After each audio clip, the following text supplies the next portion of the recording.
Aku seorang pria tapi harus memakai kain penekan dada setiap hari saat keluar rumah. Dan bahkan memiliki pinggang ramping yang membuat gadis-gadis iri. Hanya karena pada usia 12 tahun, dadaku tiba-tiba mulai berkembang.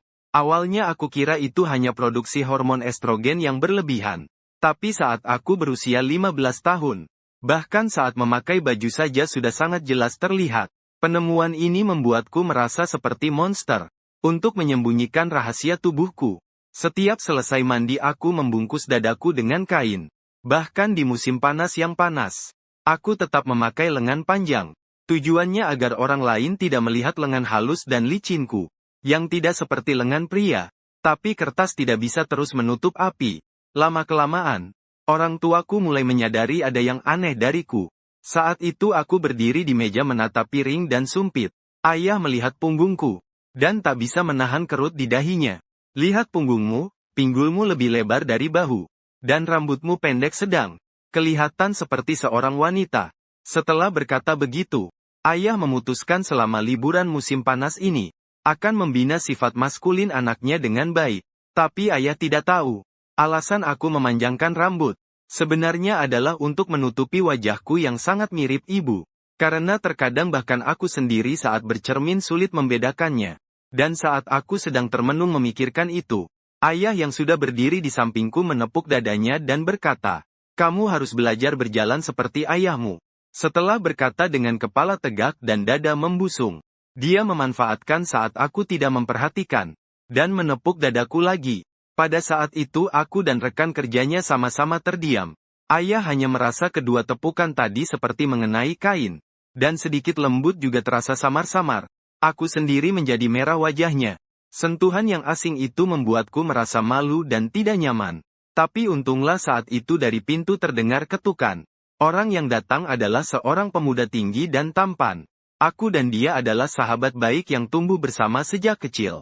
Dan sejak kami mulai dewasa, dia selalu sangat peduli padaku.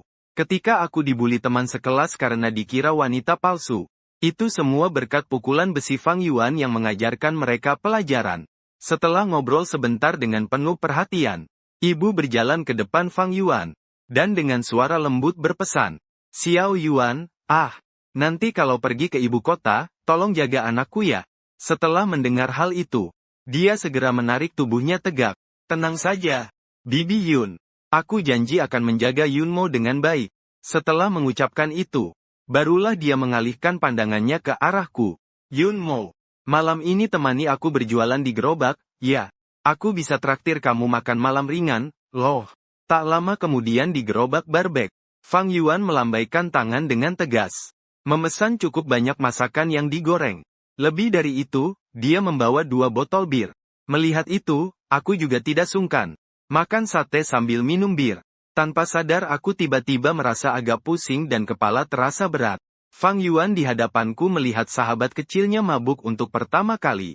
Dia merasa itu sangat menarik. Setelah tersenyum, dia berdiri dan membayar. Lalu berjalan di sampingku. Mendadak memelukku erat-erat. Tapi sayangnya tubuhku sekarang benar-benar lemas tak bertenaga. Fang Yuan karena tidak mendapatkan titik tumpuan yang baik. Dalam keadaan panik, dia menggigit giginya dan memegang kakiku. Lalu menggendongku dengan gaya putri. Saat itu dia mencium aroma dari tubuhku, dan merasakan kelembutan saat menyentuhku. Dia sempat berpikir apakah dirinya juga mabuk. Tapi jujur saja, setelah begitu lama berinteraksi, dia memang merasa aku benar-benar seperti seorang perempuan. Memikirkan hal itu, dia menggelengkan kepala, lalu meletakkanku di belakang gerobak bertiga. Dia kemudian mengendarai sepeda sambil perlahan menuju rumah keluarga Yun. Sesampainya di tempat itu, Fang Yuan dengan susah payah membawa saya ke tempat tidur. Tapi begitu dia berbalik, dia baru teringat. Saat itu orang tua saya sudah tidur. Dan jika dia membawa kunci orang lain untuk keluar mengunci pintu, kalau sampai kunci itu hilang, semuanya akan sulit untuk dijelaskan. Dengan berat hati, dia kembali ke dalam kamar. Berencana setelah dia keluar, saya akan mengunci pintu dari dalam.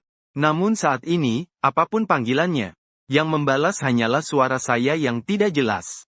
Pada saat itu, Fang Yuan dengan hati dingin membawa tubuh saya yang kurus dan lemah pergi ke kamar mandi, lalu melepas kepala shower. dan menyemprotkan beberapa kali ke wajah saya seolah bercanda. Saat air menyembur keluar, saya langsung sadar kembali. Apa sebenarnya yang ingin kamu lakukan? Pada saat yang sama, karena kami sama-sama basah hingga dada. Ditambah lagi otak saya masih agak bingung. Saya tanpa sadar membuka beberapa kancing di bagian dada. Saat itu Fang Yuan baru akan membuka mulut untuk bicara. Namun langsung terhenti di tenggorokannya. Hanya kedua matanya yang menatap fokus ke dada teman kecilnya. Melihat pemandangan itu, otak saya langsung jernih. Segera saya menutup kembali baju saya. Dengan suara garang berkata, "Kamu sakit ya? Lihat apa sih?" Saat itu, Fang Yuan yang sudah sadar terlebih dahulu menggaruk kepalanya. Lalu dia tanpa menoleh langsung bergegas keluar. Pada saat itu, di jalanan yang sunyi dan tak berpenghuni, tubuhnya merinding seluruhnya. Apakah Yunmo dia seorang penyimpang? Masih saja memakai ini. Namun saat dia kembali mengingat sentuhan lembut pada malam itu di tubuhku, serta aroma harum yang tercium dari tubuhku, ditambah lagi dengan kehidupan sehari-hari, aku selalu pergi ke kamar mandi dan mandi sendirian sembunyi-sembunyi. Berbagai fenomena ini membawa pada satu kesimpulan yang menakutkan sekaligus satu-satunya yang masuk akal, yaitu aku adalah seorang wanita.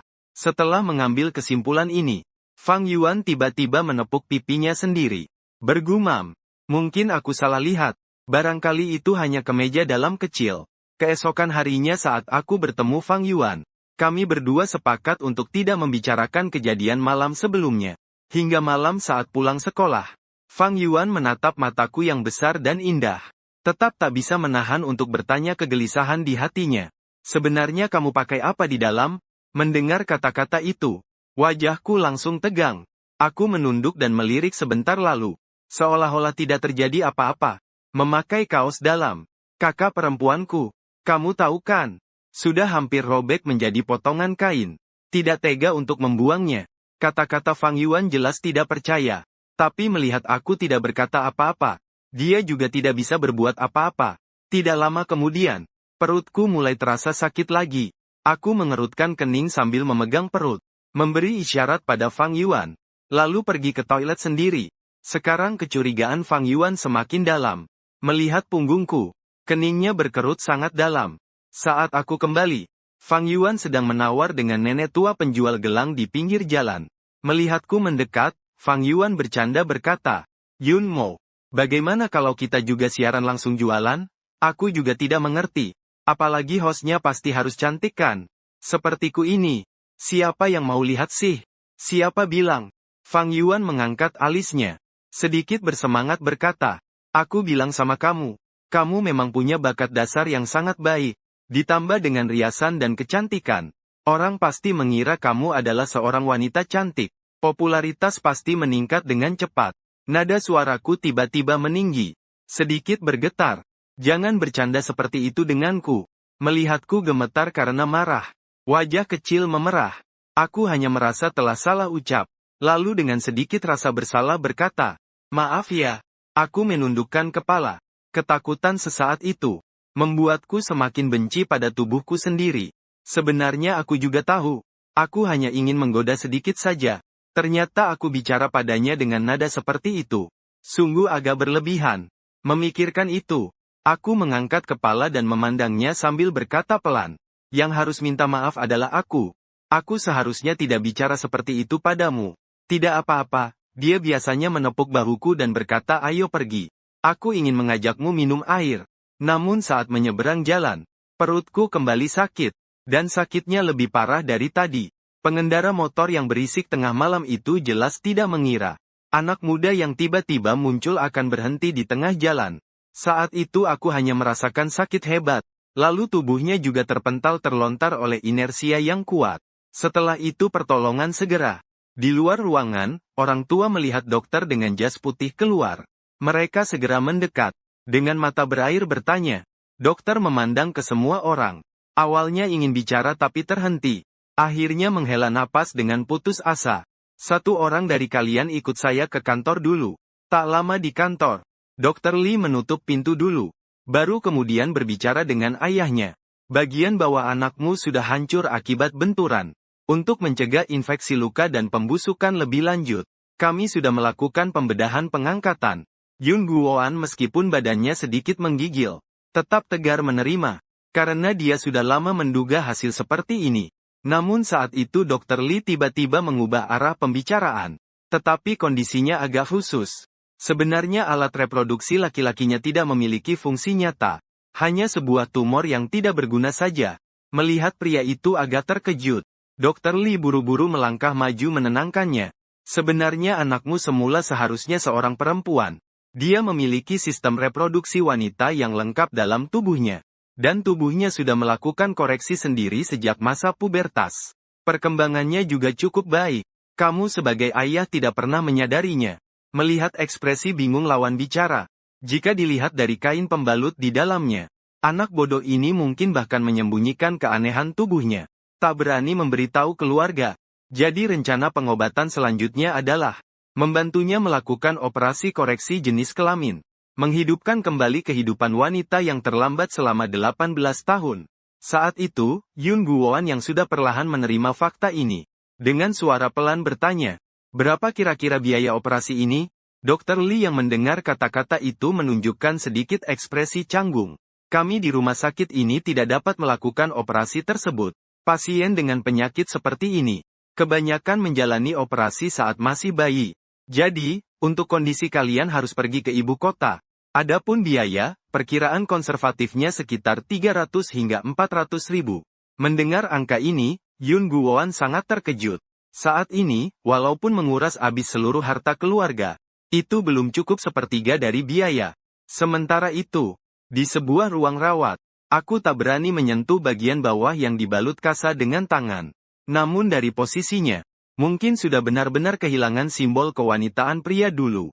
Tetapi aku masih membawa sedikit harapan. Melihat ibu dan teman masa kecil Fang Yuan, aku juga mendengar beberapa hal. Namun dia tidak tahu harus berkata apa untuk menghibur temannya. Hanya bisa tersenyum paksa dan berkata, "Bibi, tolong beristirahat dulu.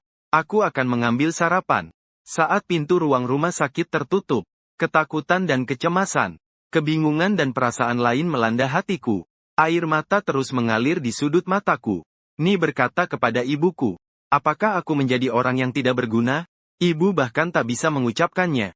Hanya bisa menangis dalam diam. Memeluk tubuhku yang kurus kering. Pada saat itulah, ayah dengan wajah masam masuk ke dalam kamar. Siapa yang berisik pagi-pagi begini? Orang luar mungkin mengira Xiao Mo mengalami sesuatu yang besar. Aku tersenyum sinis setelah mendengar itu. Bukankah ini penting? Mereka bilang aku cuma cewek rewel. Sekarang lihatlah. Aku jadi seorang kastras mati. Wajahku pucat pasi. Air mata masih mengalir di wajahku. Terlena memandang ayah yang biasanya tegar seperti gunung. Kini hanya bisa menundukkan kepala. Lalu dia mengeluarkan surat dari dokter dan menjelaskan. Dr. Lee mengatakan kamu menderita kelainan hermaprodit wanita palsu. Artinya kamu sebenarnya seharusnya seorang gadis. Kata per kata seperti petir yang menyambar. Menusuk ke dalam pikiranku. Mimpi buruk bertahun-tahun sepertinya menjadi kenyataan saat ini. Aku mengabaikan rasa sakit di bagian bawah tubuhku. Mendorong ayah. Dengan bingung berkata, bukan. Saya bukan gadis. Saya laki-laki, ayah. Saya adalah anakmu. Tepat saat itu, yang sudah lama berdiri. Dr. Lee membawa Fang Yuan masuk bersama-sama. Xiao Mo, kamu masih ingat aku? Bibi Lee dengan rasa penasaran. Saya mengangguk. Xiao Mo, saya tahu kamu mungkin sulit menerima ini. Tapi sebenarnya kamu sudah lama menyadari dirimu berbeda. Bahkan terus menghindarinya. Bahkan orang tua pun tak berani bicara. Bukankah begitu? Mendengar kata-kata dokter, saya agak malu dan menundukkan kepala. Sekarang di kamar saya kosong tak berisi apa-apa. Dokter jelas juga tahu tentang soal pembalut dada yang saya pakai. Melihat penampilan saya seperti ini, Dr. Lee duduk di depan tempat tidur saya, meraih dan menyentuh rambut saya. Xiao Mo, sebenarnya kamu tak perlu takut. Dari sudut pandang medis, kamu dari awal sampai akhir adalah seorang gadis. Hanya saja kamu sakit, sehingga jenis kelamin aslimu tidak tampak. Sekarang kita hanya perlu melakukan operasi kecil, agar kamu bisa kembali ke jenis kelamin asli kamu. Jangan takut, bolehkah? Li Huaiyu memandangku dengan penuh kasih sayang. Betapa malangnya anak ini. Dan dia sangat penurut. Sangat pengertian. Saat Yun Guoan dirawat di rumah sakit, Aku yang baru berumur 15 atau 16 tahun selalu menemani dia. Setelah pulang sekolah aku membawa pekerjaan rumah ke rumah sakit untuk dikerjakan. Saat itu aku sangat menyukai anak ini. Namun dia tidak pernah menyadari bahwa anak ini sebenarnya seharusnya seorang gadis. Saat itu aku juga merasa anak ini terlalu halus wajahnya. Setelah diam cukup lama, aku sulit mengucapkan kalimat itu. Aku tidak mau menjalani operasi. Ini bukan hanya tentang penolakan menjadi perempuan. Yang lebih penting adalah, aku tidak ingin operasi ini menguras tabungan orang tua yang tidak banyak. Mungkin karena merasakan kesulitanku. Dr. Lee memelukku dengan lembut. Xiao Mo, kamu tidak perlu khawatir tentang pengendara yang menyebabkan kecelakaan itu. Menurut peraturan, dia akan mengganti sebagian besar kerugian. Kata-kata ayahku terhenti karena bapakku memotongnya. Biarkan aku yang memberitahunya nanti. Xiao Mo, kamu tenang saja. Bajingan itu berjanji akan mengganti sisa uangnya. Aku dan ibumu masih mampu membayarnya. Saat itu emosiku kembali tidak terkendali. Aku sudah berbuat, lalu apa yang bisa dilakukan? Apakah aku masih bisa mencari pria lain kembali nantinya? Siapa yang mau menerima seseorang sepertiku yang dianggap abnormal? Jadi aku tidak akan melakukannya lagi. Biarlah seperti ini saja. Juga cukup baik. Kata-kata ini membuat nada suara Dr. Lee naik. Ini bukan soal kamu mau atau tidak. Sistem kekebalan tubuhmu sekarang menolak. Dari kabar keluarga, kamu sering sakit perut. Dan tadi malam juga karena itu kamu tidak bisa menghindar. Kalau dibiarkan begitu saja, kondisimu hanya akan semakin parah nantinya. Bahkan bisa mengancam keselamatan jiwa. Kali ini kita selamatkan nyawamu. Lalu bagaimana kalau berikutnya? Jangan salahkan Tante Lee kalau kata-katanya terdengar kasar. Karena kalau sudah ketahuan pasti harus diobati.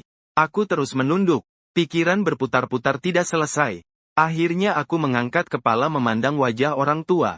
Lantas dengan suara pelan berkata, aku ingin bicara dengan ayah dan ibu. Tante, bisakah Anda keluar dulu? Setelah Dr. Lee keluar, Yun Guoan memandang calon putrinya dengan cara seperti itu. Sementara keluarga Zhong hanya bisa menghela napas tak berdaya. Semalam Dr. Lee sudah menghubungi pihak ibu kota. Seharusnya sekitar 400.000. Ditambah dengan jumlah kompensasi dari pelaku kecelakaan. Diperkirakan bisa mendapatkan sekitar 25. Sisanya saya dan ibumu akan meminjam sedikit saja, sudah cukup. Ternyata karena tubuhku yang aneh ini, orang tua sampai mengeluarkan seluruh tabungan masih belum cukup. Bahkan harus meminjam uang. Saat itu ibu menggenggam tanganku. Dengan suara lembut berkata, Xiao Mo tidak apa-apa. Lagi pula kita keluarga ini juga tidak kekurangan makan dan pakaian. Cuma mungkin akan membuatmu sedikit susah. Tapi tidak masalah. Dulu ayahmu selalu khawatir masalah mas kawin. Sekarang tidak perlu takut. Nanti kalau urusan mahar pernikahanmu, kami masih bisa menanggungnya. Mendengar dua kata itu, saya langsung malu sampai wajah saya memerah. Bahkan bicara sedikit terbata-bata. Ibu, kamu ngomong apa sih? Namun siapa sangka ibu melihatku seperti itu malah tersenyum. Kamu ini anak. Dr. Lee sudah bilang, kamu benar-benar bisa mempunyai anak. Dan dari penampilan pun tidak akan berbeda dengan wanita lain. Apalagi anak perempuanku ini sangat cantik. Tidak usah khawatir akan kesulitan mencari pasangan. Suara ibu yang jernih tanpa ragu itu terdengar. Membuat ayah yang semula mengerutkan dahi menjadi lebih rileks. Ya, Yunmo memang benar anak kita sendiri. Dulu saya sendiri juga begitu keras. Menyalahkan dia karena tidak maskulin. Melihat ekspresi orang tua seperti itu, saya berusaha menahan kesedihan seperti melahirkan anak. Omong kosong. Bagaimana mungkin saya menikah dengan pria? Sampai merasa jijik sekali. Dan kalau mundur 10.000 langkah. Meskipun jenis kelamin bisa diperbaiki lewat operasi, tapi bagaimana menyelesaikannya? Setelah saya menjadi perempuan, masalah sosial pun muncul. Bagaimana saya melewati kehidupan kuliah sendiri? Apalagi jika nanti operasi sudah selesai. Setelah saya pulih, diperkirakan sudah hampir libur musim dingin. Sudah lewat jauh dari waktu pendaftaran. Tentu saja Yun Guoan juga memikirkan hal ini. Walaupun operasi putrinya bisa diselesaikan. Tapi setelah operasi selesai, setelah saya mendapatkan kartu keluarga dan KTP baru, itu juga harus beberapa bulan lagi. Melihat ekspresi orang tua yang merasa bersalah, saya mencoba memaksa senyum sedikit. Kalau tidak bisa sekolah ya sudah, saya akan keluar bekerja saja. Saat mengatakan ini, Air mata yang tertahan di mata akhirnya mengalir juga. Mengulang sekolah butuh biaya puluhan ribu. Saya juga tidak akan belajar lagi. Nanti setelah operasi selesai, aku akan keluar untuk bekerja saja. Aku sudah dewasa. Tidak masalah. Saat itu suasana hati ibu yang baru sedikit membaik kembali menjadi sedih. Sementara ayah menunduk dengan rasa malu. Ayah dan ibu tidak apa-apa. Di wajahku muncul sedikit senyuman. Namun terlihat agak dipaksakan. Sekarang semua orang sulit mencari kerja. Pergi kuliah atau tidak sama saja. Keluar.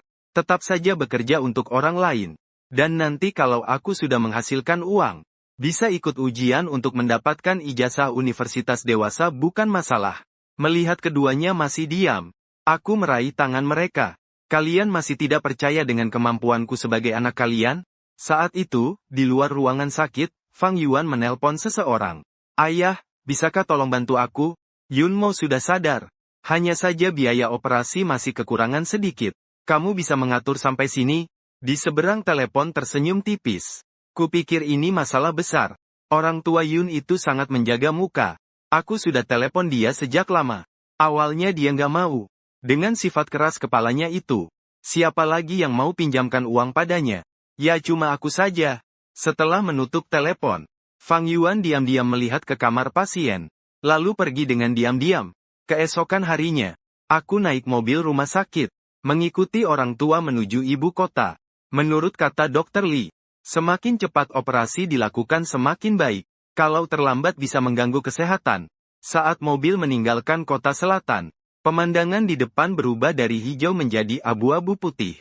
Setelah memasuki ibu kota, melihat gedung-gedung tinggi itu, aku terkejut sekaligus membayangkan masa depan.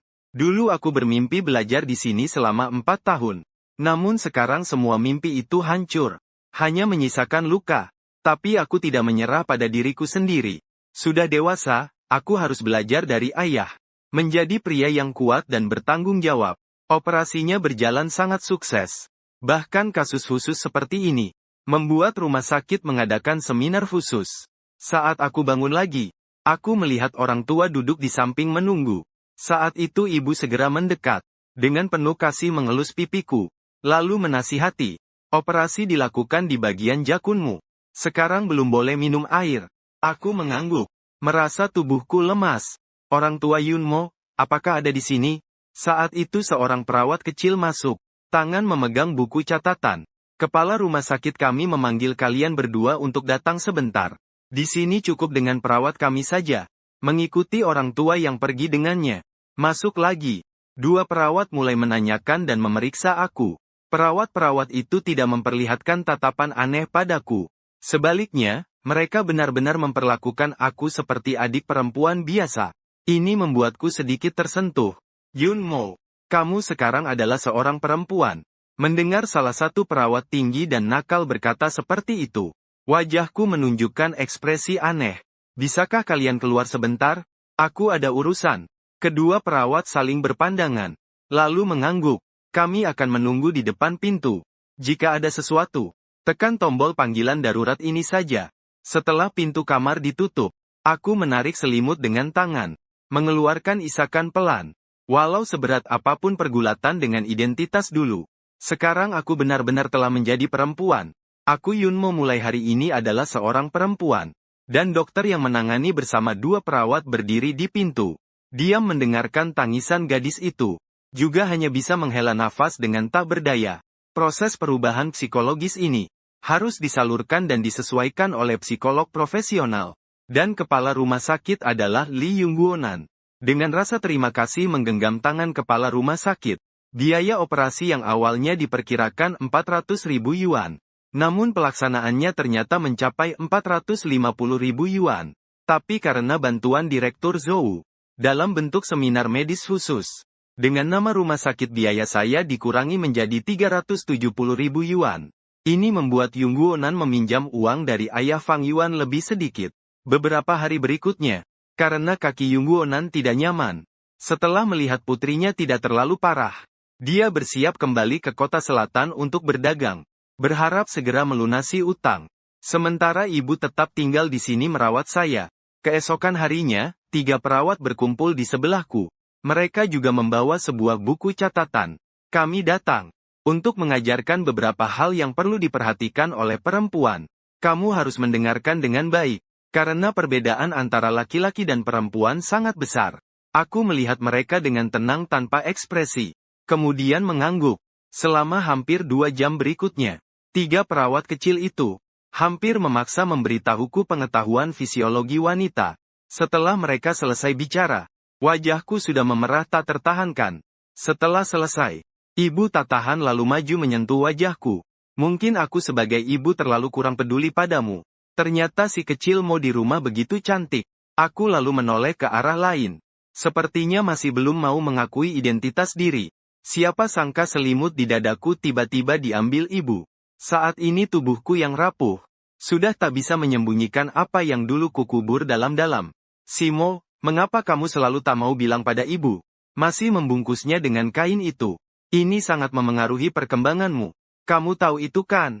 Melihat aku tak bersuara, Yun Aiping juga menghela napas pelan. Apakah kamu takut ibu akan kaget? Untung dokter sudah periksa dan bilang perkembanganmu cukup baik. Sekarang kukira kamu jauh melebihi ekspektasi. Mendengar ini, aku langsung menutup mata. Sikap menghindari kenyataan.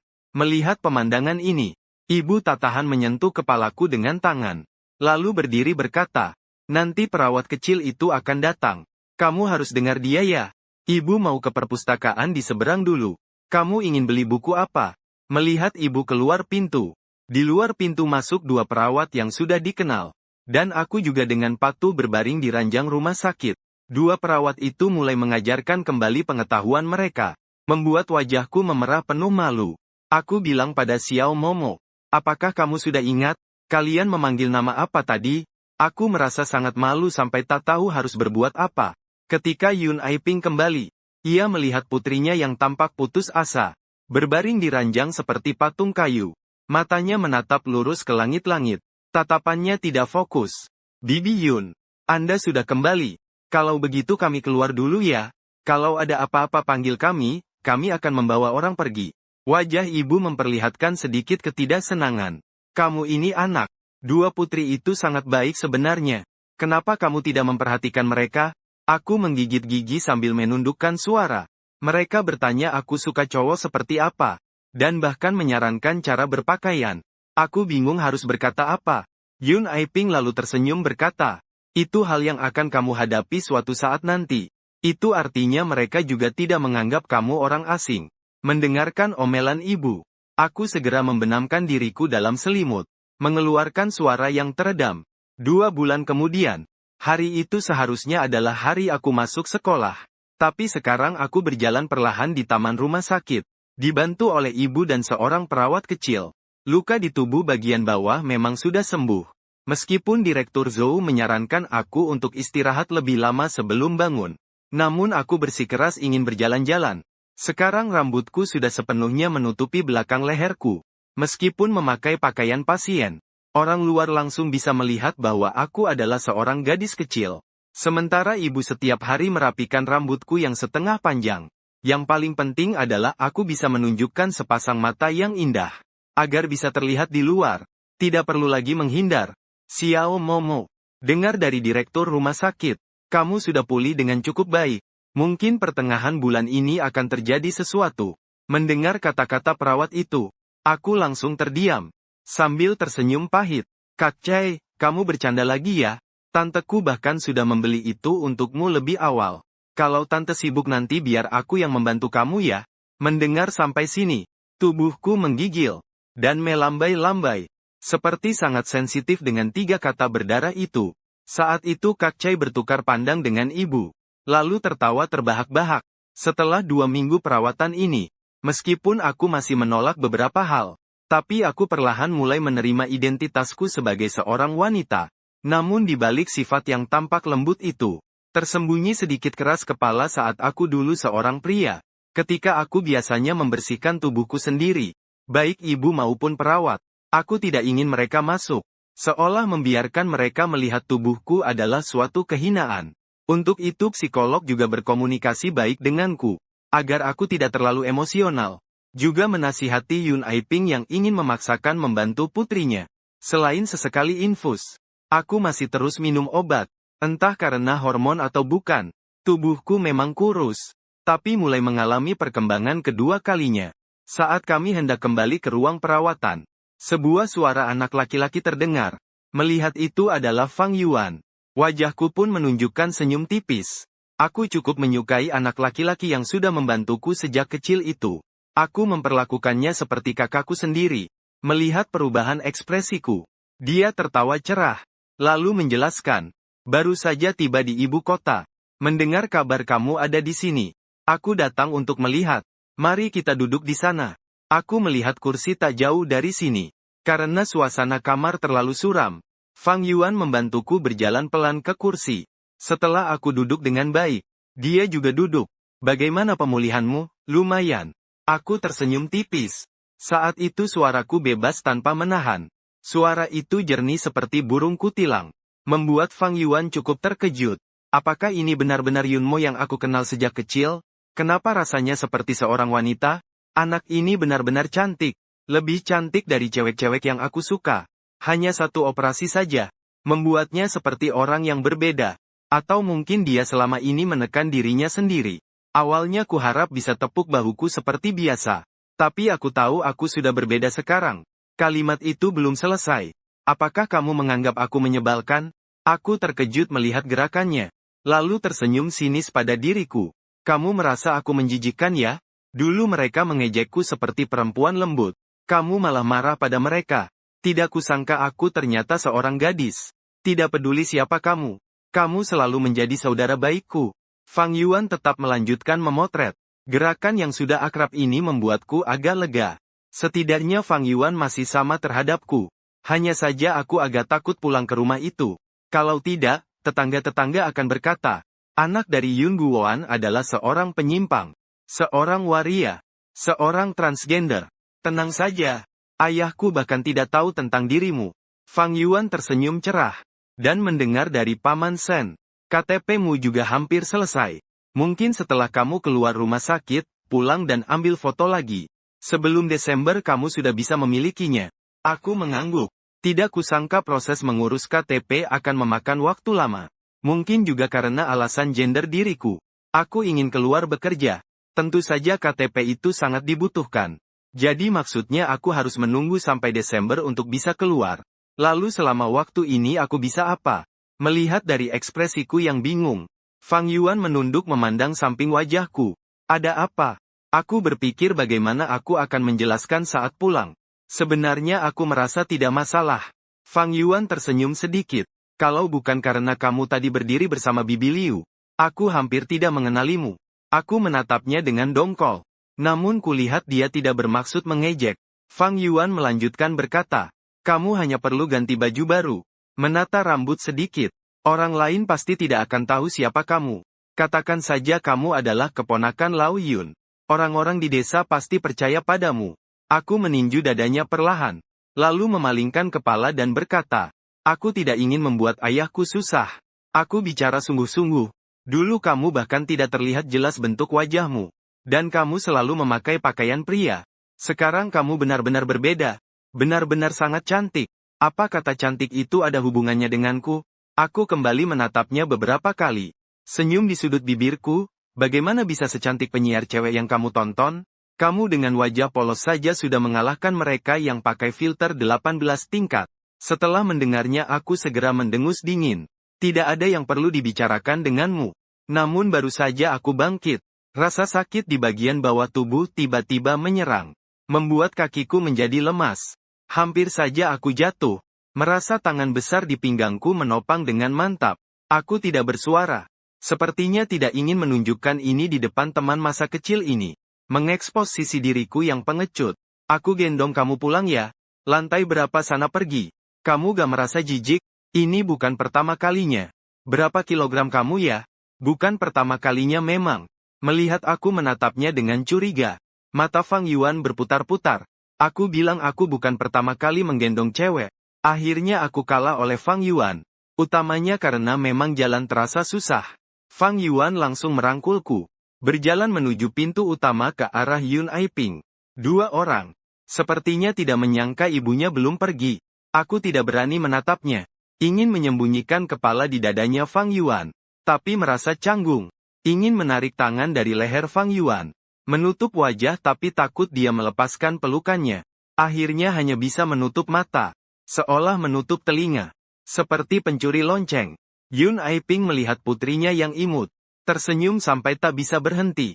Mengajak beberapa orang kembali ke ruang rawat. Berpindah dari pelukan Fang Yuan ke ranjang sakit. Aku menarik selimut menutupi wajah. Membalik badan tidak mau melihatnya. Niat baik dianggap seperti hati keledai. Tapi melihat kamu baik-baik saja, aku jadi ingin kembali ke sekolah. Saat beberapa orang meninggalkan ruang perawatan, hanya tersisa ibu dan anak perempuan itu. Xiao Mo aku rasa anak ini, Fang Yuan, cukup baik. Tahu asal-usulnya memang baik. Aku tanpa sadar menjawab. Namun kemudian terpikir sesuatu. Aku menoleh dengan gugup berkata, Ibu, maksudmu apa? Kamu sudah menebaknya. Masih bertanya padaku juga. Ibu juga bukan orang bodoh. Bagaimanapun sudah lebih dari 40 tahun umurnya. Jalan hidupnya lebih banyak daripada yang aku jalani. Jangan bercanda lagi. Wajahku berubah suram. Aku tak mungkin menyukai pria. Dan dia seharusnya mencari gadis baik. Bukan seperti aku. Xiao Mo kita tak kalah dari keluarga lain. Ibu, ayo jangan bahas ini ya. Wajahku memaksa tersenyum. Aku ingin cepat keluar rumah sakit dan pulang. Banyak membantu ayah. Setelah KTP jadi, aku akan pergi bekerja di luar kota. Nanti akhir tahun kembali. Yun Aiping juga menghela napas. Menggeser rambut pendek yang menutupi dahiku. Kamu tahun ini jangan pergi keluar dulu ya. Istirahatlah dengan baik. Ibu tidak apa-apa.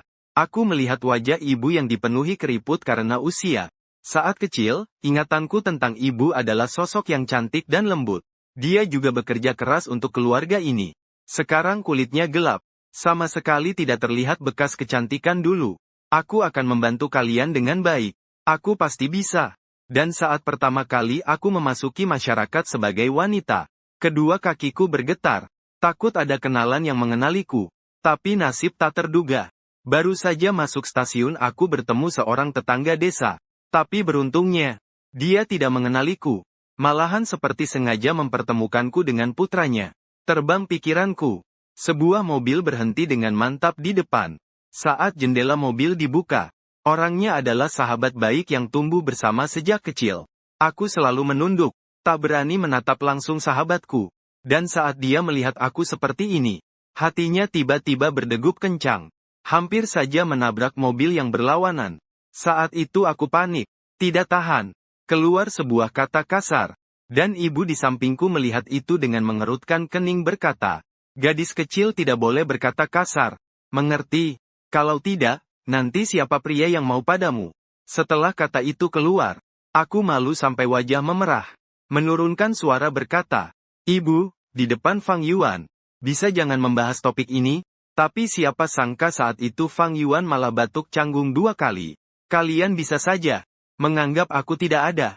Sepanjang perjalanan tanpa kata, mobil akhirnya berhenti di depan kantor polisi. Saat itu petugas di dalam ruangan sambil menginput data di komputer. Sambil bertanya tentang jenis kelaminku. Kenapa sebelumnya tercatat laki-laki? Dan ketika aku tidak tahu harus menjawab apa, ibu mengambil langkah lebih dulu menjelaskan. Sebelumnya waktu mendaftar kartu keluarga terjadi kesalahan. Yunmo di keluarga kami memang benar seorang gadis. Setelah berkata begitu ibu mengeluarkan surat dari rumah sakit dan memberikannya. Pihak yang menerima tidak berkata apa-apa lagi. Hanya mengingatkan untuk mengambil KTP sementara esok sore. Dan KTP resmi akan keluar setelah meninggalkan tempat ini pada bulan November. Saat sampai rumah sudah larut malam. Di meja makan, aku melihat Fang Yuan dan ayahku saling bersulang. Aku juga ingin minum 2 teguk. Tapi ditolak tanpa ampun oleh ibu. Orang kecil Yuan pernah bilang ke kami, kamu minumanmu sangat buruk. Lebih baik jangan minum lagi. Mendengar itu, aku menatap tajam ke arah Fang Yuan. Dan dia menutupi wajah dengan gelas minuman. Seakan aku tidak tahu apa-apa. Tapi saat aku mengalihkan pandangan, aku merasa baru beberapa bulan berlalu. Ayah sepertinya terlihat semakin kurus dan lelah. Sebenarnya aku tahu, beban di pundak mereka sangat berat. Meskipun ayah Fang Yuan bahkan belum membuat surat utang. Tapi ayah tetap keras kepala. Ingin segera melunasi utang. Yang lebih penting, Dia menganggap semua kecelakaan ini adalah kesalahannya sendiri. Selalu merasa telah menghambat masa depan putrinya. Semakin aku memikirkannya, suasana hati jadi makin tertekan. Hanya fokus makan sendiri, dan tidak banyak bicara. Sampai Fang Yuan dan Yun Guoan sudah mulai agak mabuk. Baru dihentikan oleh ibu. Saat itu Fang Yuan berdiri dan menyentuh kunci mobil. Lalu terdiam sejenak. Baru saja senang minum-minum. Aku sampai lupa kalau aku yang mengemudikan mobil. Saat itu ibu langsung mengalihkan pandangan ke arahku. Xiao Mo kamu anterin Xiao Yuan pulang ya? Pada saat aku hendak menolak, yang datang justru tatapan ibu yang tak bisa ditolak. Karena tak punya pilihan. Aku pun mengangguk dan setuju. Sepanjang perjalanan kita berjalan bersebelahan dengan kepala menunduk. Diam melintasi jalan yang dulu dipenuhi tawa dan canda. Tapi sekarang segalanya sudah berbeda. Dan aku juga bukan lagi pemuda yang dulu. Suasana ini terus berlangsung sampai di depan rumah Fang Yuan. Dia berhenti melangkah. Dengan suara pelan bertanya pada Yun Mo. Kamu nanti rencana mau ngapain? Aku masih tetap menunduk menjawab. Mungkin aku akan melamar kerja di bidang sales atau pekerjaan yang sejenis. Soalnya aku cuma lulusan SMA. Dia menatapku tanpa bicara. Setelah lama, dia pun melanjutkan. Sebenarnya aku bisa membantu kamu. Mendengar itu, aku tersenyum kecil sambil menggeleng. Meskipun aku mungkin gak kuat kerja kasar, tapi kebanyakan pekerjaan aku rasa aku masih bisa jalani. Melihat gadis itu seperti ini, Fang Yuan memilih untuk tidak membantah, melainkan langsung menatap wajah gadis itu. Setelah lulus aku berencana minta uang ke ayahku, untuk buka toko. Nanti kamu datang bantu aku ya. Mendengar sampai di sini, aku mengangguk. Dengan senang hati menyetujui. Saat itu Fang Yuan melihat wajahnya yang tenang tersenyum. Di bawah sinar bulan tampak begitu indah. Membuatnya sejenak terpesona. Setelah itu aku dan dia saling mengucapkan selamat tinggal. Lalu berbalik pergi jauh. Melihat sosok kurus itu hilang di persimpangan jalan. Baru Fang Yuan menoleh lalu masuk ke dalam rumah. Tapi begitu masuk pintu, dia melihat ayahnya tersenyum sambil menatapnya. Lalu mengeluarkan pertanyaan yang sangat serius. Menanyakan siapa gadis itu tadi. Dalam keadaan terburu-buru, Fang Yuan asal jawab, sepupu jauh dari keluarga Paman Yun. Setelah berkata begitu dia juga tidak berani tinggal lama, melainkan masuk ke kamar tanpa menoleh. Saat pintu tertutup, tiba-tiba terdengar suara ayah di luar yang kecewa berat. Kamu bocah sialan. Jangan habiskan semua uang jajan yang kuberikan padamu. Semua untuk gadis itu. Ingat uang itu untuk dilihat wanita. Bukan untuk digunakan wanita. Saat itu aku sendiri berjalan di jalan lain. Mulutku perlahan mengukir senyum pahit. Meski aku berkata ingin membantu beban orang tua. Tapi dengan penampilanku sekarang, aku bisa berbuat apa? Menjadi seorang sales. Tapi lidahku tidak sehebat itu. Ditambah harus bertemu dengan tamu. Sekarang aku mungkin bahkan tidak berani menatap mata orang lain langsung. Memikirkan itu, aku tiba-tiba teringat buku dasar hukum ekonomi yang ada di dalam tasku. Mungkin aku bisa dulu mengambil sertifikat akuntan. Dengan begitu aku tidak perlu terpapar panas atau hujan. Meski katanya gajinya mungkin tidak terlalu tinggi. Tapi setelah dikurangi pengeluaran pribadi, juga cukup untuk kebutuhan. Setelah punya tujuan, senyum kecil terukir di sudut bibirku. Saat aku pulang ke rumah, saat itu di kamar mandi, aku menunduk menatap tubuhku sendiri. Sampai-sampai aku mengucapkan kalimat yang membuatku sendiri merasa jijik. Yunmo sebenarnya kamu cukup punya modal. Tapi pada akhirnya, alasan aku merasa jijik. Sama sekali karena aku menjalani hidup setengah pertama sebagai laki-laki. Dan dari cara pandang para pria yang melihatku sekarang, aku jelas termasuk wanita cantik. Hanya saja aku tidak tahu bagaimana memanfaatkan keunggulanku itu. Atau mungkin pemikiran pria di dalam hatiku sedang menolak. Baru saja mengambil ponsel. Aku langsung melihat. Seorang cewek dari grup teman sekelas dulu mengirim pesan kepadaku. Yunmo, dengar-dengar kau terluka. Sekarang sudah agak membaik kan? Orang ini adalah teman sebangkuku. Dia juga salah satu dari sedikit teman sekelas yang tak berniat jahat padaku. Mengingat kembali diriku dulu. Benar-benar dibenci oleh teman laki-laki. Ditolak oleh teman perempuan. Selain Fang Yuan yang mendekatiku. Yang lain semua menjauh. Selain itu, hanya Ruyan yang masih baik padaku. Dalam ingatanku, dia selalu gadis yang patuh. Penampilan dan wajahnya biasa saja. Orangnya cukup baik hati, dan juga pernah menjahitkan bajuku. Setelah berpikir lama, aku membalas dengan 3 kata sederhana. Aku masih menatap, tapi dalam hatiku belum juga mendapat balasan darinya. Aku menengadah menatap plafon. Hati ini tak tahu perasaan apa yang kurasakan.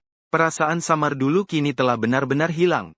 Aku berbaring menyamping, menggenggam bantal besar, menenggelamkan kepala ke dalamnya. Dalam tidur, aku bermimpi sebuah pemandangan aneh.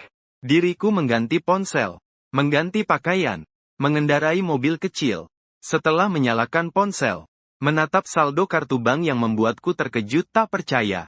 Namun semua itu segera berubah menjadi bayangan. Hanya suara seorang pria yang sangat tertekan dan marah yang terdengar. Kau sangat mengecewakanku. Setelah terbangun, aku melihat langit yang mulai memutih di luar jendela. Bergumam pada diriku sendiri. Ini karena ingin uang. Apa aku sudah gila? 2 jam kemudian, pembicaraan berbalik arah. Ibu memegang sebuah rok. Dengan nada memerintah berkata, "Anakku cantik sekali. Kenapa tidak boleh pakai? Kalau di rumah saja pakai. Sampai menunjukkan padaku saja tidak boleh?" Mendengar itu aku segera menutupi kepala dengan selimut. Memilih untuk menutup telinga antara mengalah dan menolak. Melihat anaknya seperti ini, Yun Aiping melembutkan nadanya. Mulai memainkan kartu keluarga. "Baiklah kamu kecil, Mo. Sekarang bahkan tidak mendengarkan ibu. Kalau kau memenuhi sedikit keinginan ibu, biar aku bisa lihat kamu pakai rok bagaimana, boleh?" Aku yang sedang di bawah selimut menggigit bibir. Tapi tetap tidak menyerah. Melihat ini ibu kembali menggunakan trik lama. "Lanjutkan. Mau kecil, ya. Anggap saja membantu ibu mewujudkan mimpi. Boleh ya? Ibumu dulu paling suka rok. Tapi sayangnya waktu itu keluarga kita sangat miskin. Tidak mampu membeli baju baru. Setelah menikah dengan ayahmu, ketika akhirnya punya sedikit tabungan. Tapi bentuk tubuhnya sudah berubah. Jadi tidak pernah ada kesempatan mendengar ibuku mengisahkan masa lalunya. Aku berjuang di dalam hati sebentar sebelum mengangkat kepala. Kalau begitu aku pakai saja bantu sebentar." Saat itu tatapan cinta Yun Aiping memperlihatkan senyum kemenangan. Lalu dengan sukarela dia melepas celana tidur putrinya. Untuk sesaat aku bingung antara menangis dan tertawa. Ibu gerakannya sangat tergesa-gesa. Seperti preman. Tidak lama kemudian, aku masih memakai kaos putih di atas. Tapi bawahnya sudah ganti rok pendek warna kaki. Karena ujung rok bahkan tidak sampai lutut. Hanya menutupi paha saja. Itu membuatku merasa dingin menusuk. Tak tahan aku merapatkan kedua kaki lalu bertanya, "Bu, ini kan hampir musim gugur. Wanita lain pakai ini keluar rumah tidak kedinginan ya?" Tapi tiba-tiba ibuku melirik tajam padaku. "Meski dingin harus dipakai juga." Setelah berkata begitu ibu membawaku ke depan cermin. Saat itu aku melihat dadaku yang tegap membuat bajuku mengembang. Di bawahnya adalah pinggang kecil yang muat digenggam. Dan garis lekuk makin tajam ke bawah. Bokong bulat tertutup rok itu. 2 kaki kecil, putih bersih.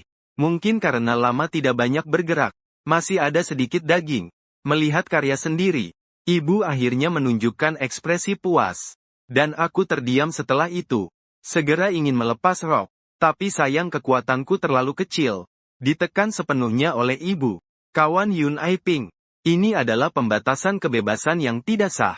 Kamu, gadis kecil, masih bawa-bawa hukum padaku. Kamu adalah putriku. Aku suka bagaimanapun aku mengaturmu. Dulu kamu pakai celana pendek. Kenapa malu-malu? Celana pendek juga lebih pendek dari rok." Akhirnya kami berdua berdebat cukup lama. Akhirnya di bawah tekanan keras dan lembut ibu, aku dengan berat hati menyetujui permintaan itu. Melihat wajah putri yang murung, Yun Aiping menggenggam tanganku kecil. "Jangan sedih. Ibu Xiaomo itu juga hanya ingin membantumu mengatur diri. Nanti kalau kamu pergi sendiri, ibu memang tidak tenang." Mendengar aku menunduk, dengan suara pelan membantah. Aku sudah 18 tahun. Sudah bukan anak kecil lagi. Namun ibu hanya bisa menghela napas dengan pasrah. "Kamu, seorang gadis, tidak tahu betapa bahayanya dunia luar. Orang jahat di dunia ini sangat banyak. Pokoknya aku hanya pergi kerja dan pulang kerja. Kalau ada makan bersama rekan kerja, aku juga jarang ikut. Putuskan juga hubungan sosial yang tidak berguna itu. Siapa yang bilang kamu harus pintar membanggakan bosmu? Misalnya kalau lihat gelasnya bosmu kosong, harus dengan inisiatif mengisinya. Bantu bos menyapu lantai juga. Aku serius nih. Perhatikan detail-detail kecil ini dengan baik. Meski pekerjaan utama kamu biasa saja, bos juga akan menghargaimu. Mendengar itu aku langsung mendesah dingin. Memangnya kamu tidak pikir aku cantik? Aku bisa langsung menggoda bos. Bukankah itu lebih cepat? Sampai di sini saja. Aku sendiri sampai memerah wajahku tak karuan. Memang melukai musuh 800. Tapi juga merugikan diri sendiri 1000. Sementara ibu meremas sudut mulutku. Ibu bilang pada kamu, yang serius ya? Jangan menyela. Pikiran seperti ini jangan sampai ada. Tahu tidak? Gadis berbeda dengan laki-laki. Harus menjaga diri dengan baik. Setelah kejadian kecil pagi ini, ibu baru ingat belum beli sayur untuk makan siang. Melihat itu dia tiba-tiba mendapat ide. Lalu juga tidak peduli dengan penolakanku. Menarik putrinya keluar rumah. Tapi baru saja melangkah keluar, aku merasakan angin berhembus. Jadi aku secara naluriah mencengkeram ujung rok. Takut terlihat. Melihat itu ibu merasa tidak berkomentar dan mulai mengeluh. Kamu kan sudah pakai 2 lapis celana dalam ketat. Masih takut apa lagi? Ingat saat baru keluar rumah. Putri bahkan mengenakan pakaian lebih banyak lagi. Ini membuat Yun Aiping agak tertawa kecil. Tidak lama kemudian di pasar sayur, aku menggenggam tangan ibu berkeliling pasar. Melihat wajah-wajah yang familiar maupun tidak. Perasaan juga perlahan berubah. Meski masih agak malu-malu, tapi tidak ada yang menatap aneh.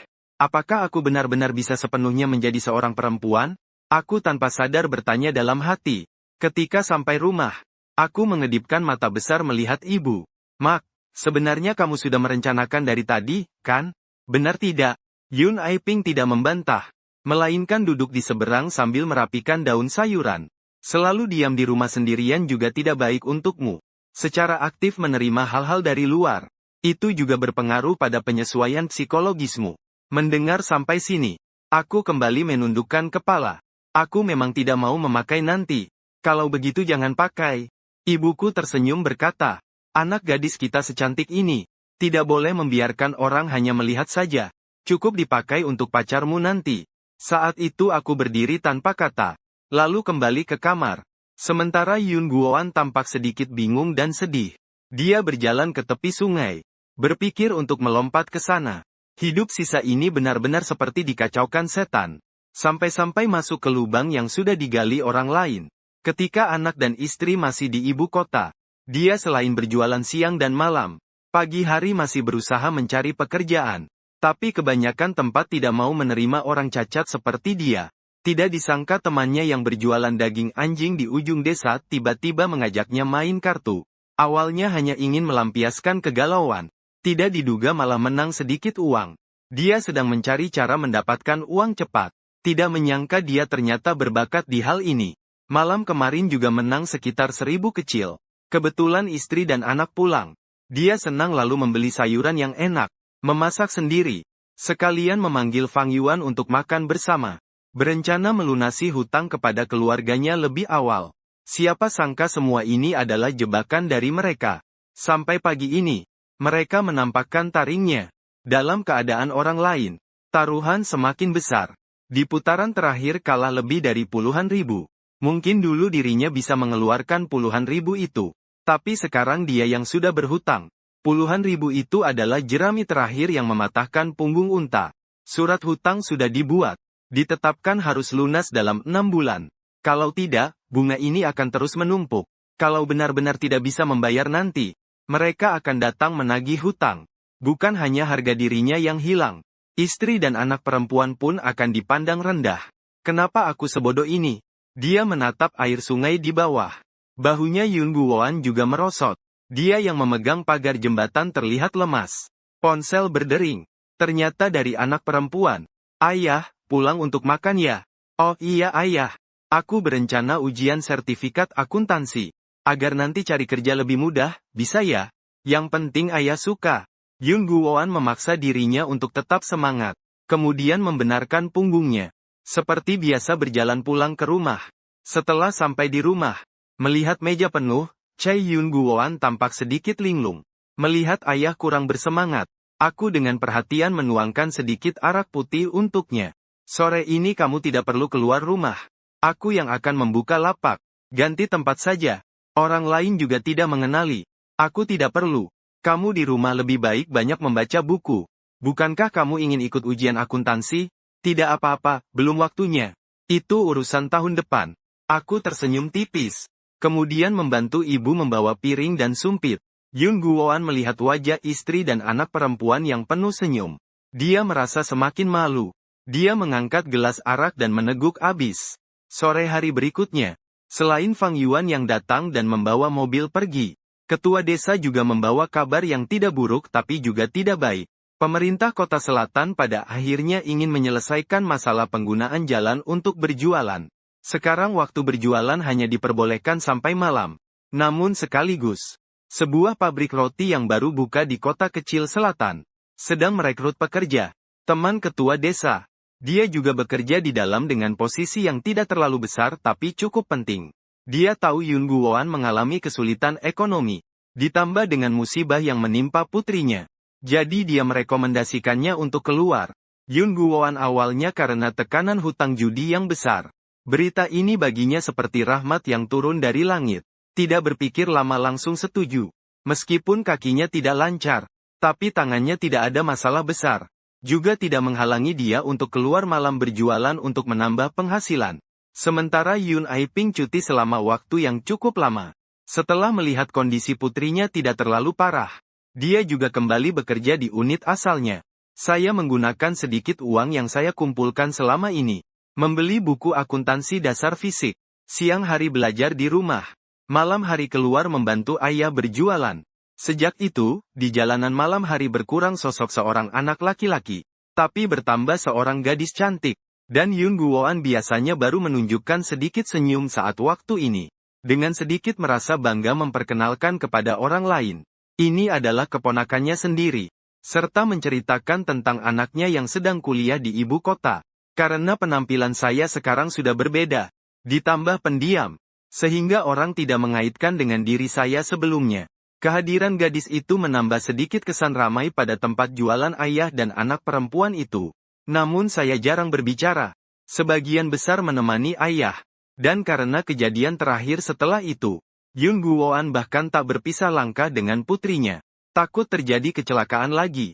Tuan Yun sedang sibuk. Suara Wu Jun terdengar dari tidak jauh. Melihat gadis itu, hatiku kembali senang. Ini keponakanmu, Yunmo, kan? Ipar mengatakan padaku. Aku juga menyapa Wu Jun. Kemudian Wu Jun melihat ke arah Yun Guoan dan berkata, Tuan Yun singkat saja. Lihat aku dengan patuh mengangguk. Wu Jun segera tak sabar menarik Yun Guoan menuju gang di sebelah. Tuan Sen, keponakan ini cukup dekat dengan kalian, ya. Yun Guoan jelas tidak ingin banyak membahas soal putrinya. Tapi Wu Jun tidak berniat berhenti begitu saja. Terakhir kali Ipar datang sendiri menjemputnya di stasiun. Sekarang malah ikut bersamamu berjualan di pinggir jalan. Orang yang tidak tahu, bisa mengira bahwa itu putri kandungmu. Yun Guoan mengangguk malu-malu. Ada apa sebenarnya? Langsung saja katakan. Mata Wu Jun berbinar. Bukankah anak itu belum punya pasangan? Aku pikir anak Yunmo ini cukup baik. Mau membicarakan hal jodoh. Bisakah kamu bicara dengan keluarganya? Yun Guoan memandang Wu Jun dengan jijik. Di dalam hati penuh dengan rasa tidak suka. Barang tak berguna di keluargamu. Juga ingin menikahi putriku. Kau cuma bilang dia sudah punya pacar. Tapi dia tidak di sini. Lagi pula, aku memang tidak bisa membantu urusan ini.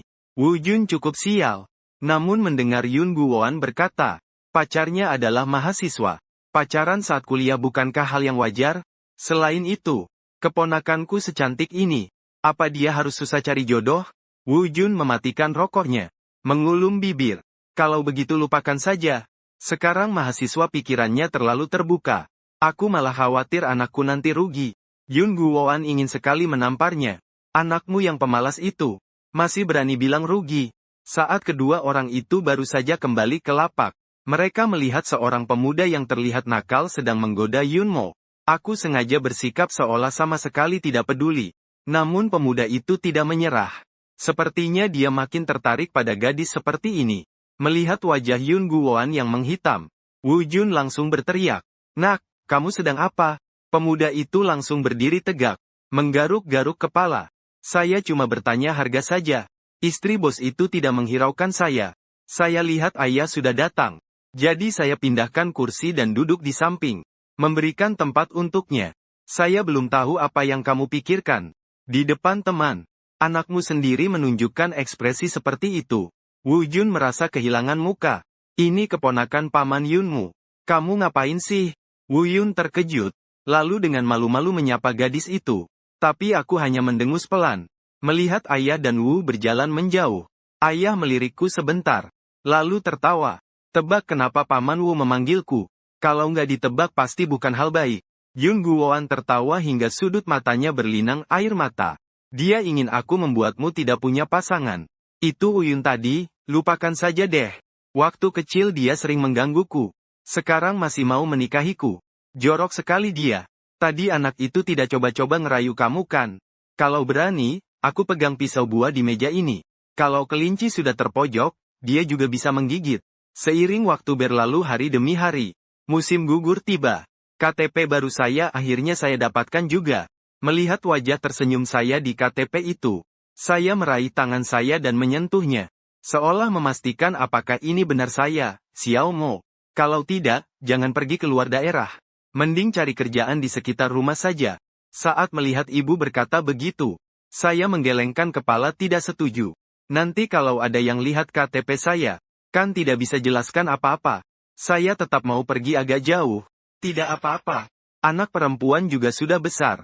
Dulu saya juga pergi kerja waktu umur 17-18 tahun. Kamu kan laki-laki. Anak perempuan kita ini kan perempuan. Bisa sama saja kah? Siapa bilang?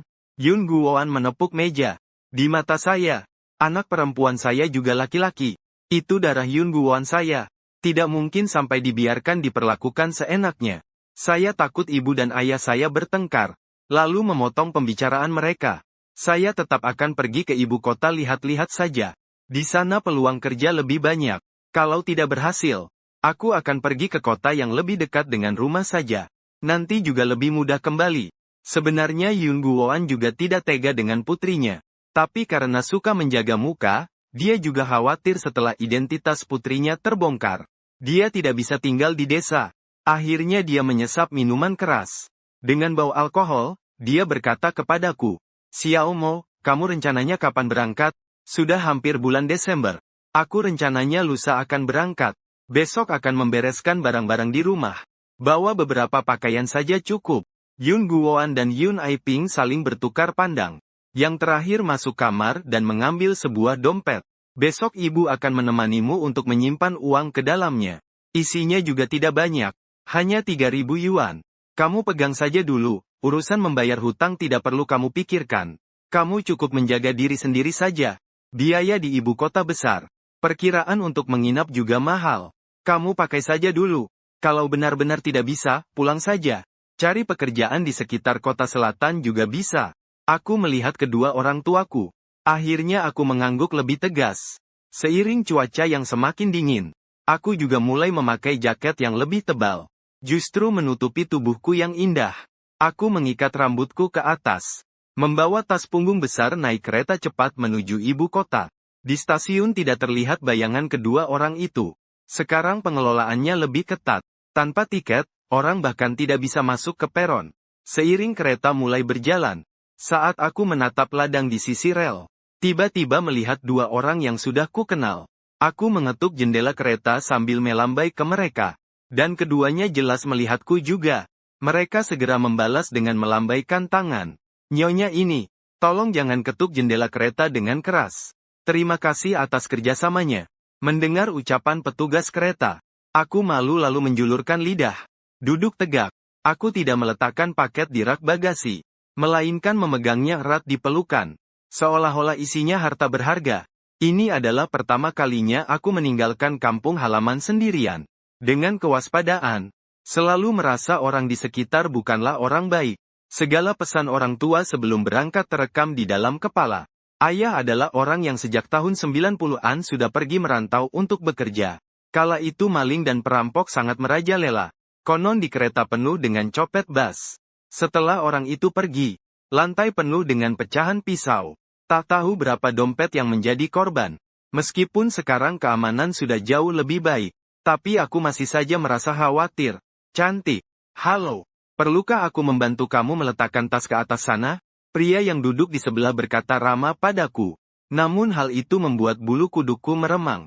Tidak perlu. Terima kasih. Mendengar ucapan gadis itu yang terdengar kaku. Ekspresi pria itu menjadi kaku. Dia berbisik dalam hati. Keburukan di wajahnya. Bahkan tidak bisa membantu. Kembali dibenci oleh gadis itu. Sementara aku bergeser ke samping seperti sedang menghindari pencuri. Pria itu terpaksa mengeluarkan earphone. Dan mulai menonton video. Bus berhenti di halte. Seorang gadis yang membawa tas ransel besar melompat turun dari bus. Melihat jalanan asing dan gedung-gedung tinggi. Gadis itu menarik napas dalam-dalam. Lalu berjalan menuju universitas tak jauh dari situ. Baru berjalan beberapa langkah. Aku melihat seorang pria tinggi dan tampan berdiri di pintu menungguku. Di belakangnya adalah Universitas Teknologi Elektronik Ibu Kota. Beberapa huruf yang tertulis Yunmo. Kupikir kamu akan sampai sore ini. Fang Yuan tersenyum menyambutku. Sementara aku tersenyum malu-malu. Aku beli tiket keberangkatan paling awal. Agar tidak membuang waktu. Aku mengikuti Fang Yuan dari belakang. Datang ke dekat jalan kuliner di sekitar sekolah. Setelah masuk ke sebuah kedai mie, memesan 2 mangkuk mie daging sapi biasa. 1 mangkuk mie daging sapi ternyata harganya 18 yuan. Melihat kuah mie dalam mangkuk yang hampir tidak ada dagingnya, aku tanpa sadar mengecap bibir. Mendapatkan pemahaman yang jelas tentang harga di sini. Untungnya biasanya yang agak bagus harganya 25 atau lebih dari 30 untuk makan. Aku yang traktir makan ini. Aku juga tidak banyak cincong. Mengambil sumpit dan mulai makan. Kami berdua makan sambil mengobrol. Aku juga mendapatkan jawaban yang kuinginkan. Pameran rekrutmen di pasar tenaga kerja dekat sini. Mulai besok pagi jam 8.30. Kebetulan aku tidak ada kelas. Aku akan menemanimu pergi lihat-lihat. Aku menyesap sedikit mie. Dengan suara pelan berkata, apakah butuh ijazah SMA? Aku juga membawa ijazah kelulusanku. Jaraknya jauh? Tidak jauh. Kalau jalan kaki sekitar 10 menit lebih saja. Kita bisa pakai sepeda sewaan supaya lebih cepat. Aku mengeluarkan penginapan yang kutemukan di ponsel. Lalu melihat lagi jarak ke penginapan yang aku lihat sebelumnya. Kelihatannya naik kendaraan dari sini butuh lebih dari 1 jam. Fang Yuan merebut ponsel dan sekilas melihat. Kamu tinggal jauh banget untuk apa? Di sana agak murah sedikit. 100 lebih semalam. Di sekitar sini terlalu mahal. Mungkin karena universitas ya. Kalau di sini sudah 400. Aku mana sanggup tinggal. Fang Yuan menggaruk-garuk kepala. Kalau Yunmo tidak terjadi apa-apa, masih bisa tidur beberapa malam di asrama yang sama tanpa masalah. Sekarang sudah tidak bisa lagi. Kalau begitu kamu besok pasti bangun jam 5 atau 6. Tidak ada cara lain. Aku ingin beberapa hari ini sudah dapat kerja. Lalu cari kamar murah untuk tinggal dulu. Aku agak menyesal. Tiba-tiba nekat datang ke ibu kota. Mencari kerja yang sudah termasuk makan dan tinggal juga cukup sulit. Utamanya untuk perempuan sulit. Kalau aku masih cowok, meski hanya kerja sementara, jadi satpam atau ke proyek masih bisa tinggal di asrama. Tapi sekarang menjadi perempuan agak sulit. Pabrik atau restoran mungkin bisa. Tapi biasanya jam kerja sangat lama. Dan kerja shift bola-balik aku tidak ada waktu baca buku. Setelah makan mie, Fang Yuan berencana mengajak aku jalan-jalan dulu. Dan aku melihat hari ini memang tidak ada apa-apa. Jadi aku ikut dia pulang dulu ke sekolah. Setelah memasuki kampus, aku melihat para mahasiswa yang penuh semangat. Berjalan berkelompok 2 atau 3 orang. Tiba-tiba merasa hidungku agak perih. Seharusnya aku juga menjalani hidup tanpa beban seperti mereka. Tapi sekarang aku harus keluar bekerja. Ibu sebenarnya ingin aku mengulang tahun ini. Tapi pada malam sebelum berangkat, Yun Guoan mabuk. Tidak sengaja membocorkan rahasia. Ternyata keluarga berutang lebih banyak lagi. Meskipun aku merasa bebannya makin berat. Tapi aku tidak membenci ayah. Karena kalau bukan karena keluargaku sendiri yang tidak tahu sampai sejauh ini. Semuanya ini karena aku. Fang Yuan melihat aku tampak tidak enak. Awalnya ingin menghibur dengan beberapa kata. Tiba-tiba beberapa gadis berjalan mendekat. Fang Yuan, itu pacarmu ya? Gadis yang memimpin itu agak pendek. Dengan wajah penuh rasa ingin tahu mendekat. Gadis-gadis lain membawa pandangan penuh arti. Melihat Yunmo. Salah satu gadis itu menunjukkan tatapan sedikit bermusuhan. Tidak. Dia adik sesama kampunganku. Hari ini dia datang ke sekolah untuk main denganku. Kamu punya adik secantik itu ya? Cantik, kamu juga kuliah di ibu kota? Iya. Dia sebenarnya dari jurusan perdagangan internasional. Aku sudah tidak sekolah lagi. Aku tersenyum dan memotong ucapan Fang Yuan. Datang ke sini untuk mencari pekerjaan. Sekalian ingin melihat Yuange.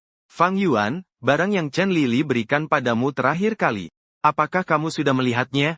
Melihat teman langsung membongkar rahasia kecilnya di depan umum. Gadis yang menunjukkan permusuhan pada Yun Mo. Ada sedikit ketidaksenangan di wajahnya. Bergumam beberapa kalimat. Melihat Fang Yuan sebentar lalu pergi duluan. Setelah gadis Ji menjauh, gadis yang tadi bicara kembali berbicara. Lili, aku ini juga sedang membantumu karena kamu belum melihatnya. Fang Yuan menatap mata adik perempuannya itu. Kalau kamu tidak berusaha lebih keras lagi, pasti tidak berhasil. Kalau tidak berhasil, biarkan saja. Chen Lili berkata dengan lembut. Mungkin mereka sudah bersama sejak lama. Tidak pasti masih menunggu sampai sekarang. Fang Yuan sebenarnya punya standar yang cukup tinggi. Seorang gadis yang bahkan tidak masuk universitas. Sama sekali tidak bisa dibandingkan dengan Lili kita. Aku tidak memperdulikan keramaian di belakangku. Aku menilai menara percobaan yang tinggi dan asrama. Merasa segala sesuatu sangatlah baru dan menarik. Hanya saja semuanya itu tidak ada hubungannya dengan diriku. Sekarang aku seperti hantu di kota. Karena di sini tidak ada yang benar-benar milikku. Fang Yuan, aku akan dulu menghubungi penginapan yang sudah kuatur. Ya. Supaya nanti tidak terlambat dan tidak ada tempat tinggal. Fang Yuan menatap mata bulat dan cantiknya. Aku akan membantu kamu pesan hotel di sekitar sini. Aku terkejut sebentar. Lalu menggelengkan kepala. Terima kasih ya. Fang Yuan. Aku datang untuk cari kerja. Bukan untuk menikmati hidup. Lagi pula terlalu mahal. Tidak cocok untukku. Tidak apa-apa kok. Juga tidak semahal yang kamu kira. Lebih murah sedikit tapi lokasi kurang bagus. Kurang dari 300 saja sudah cukup. Kamu kenapa tahu begitu detail? Aku mulai curiga melihatmu. Fang Yuan batuk ringan. Itu yang teman sekamarku bilang. Dia biasanya bersama pacarnya di seberang sini. Aku mundur 2 langkah. Aku sebaiknya pergi dulu deh. Bukan aku bohong, aku memang belum pernah ke sana. Kamu masih nggak percaya aku ya? Jaga diri baik-baik ya. Jangan sampai muda-muda sudah sakit. Yun Mo, kamu ini kayaknya minta dipukul ya? Fang Yuan. Suara makian yang familiar terdengar. Aku tertawa sendiri. Sepertinya kembali ke masa lalu. Tapi ketika ingat identitasku sekarang, senyum di bibirku hilang lagi. Pergi dulu ya.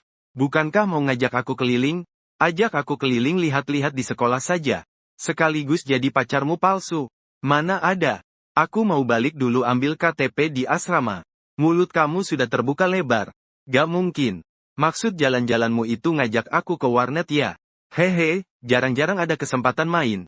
Gak masalah. Aku cuma merasa agak pusing. Tapi kalau sudah sampai sini, kan besok baru ada job fair. Malamnya balik sendiri aja siapin semuanya. Di bawah asrama. Aku melihat Fang Yuan berlari kecil masuk ke asrama. Sedangkan aku tak bisa melangkah masuk sama sekali. Tante penjaga asrama itu terus memandangku dengan tatapan mengawasi. Seperti takut aku mau masuk buat apa gitu.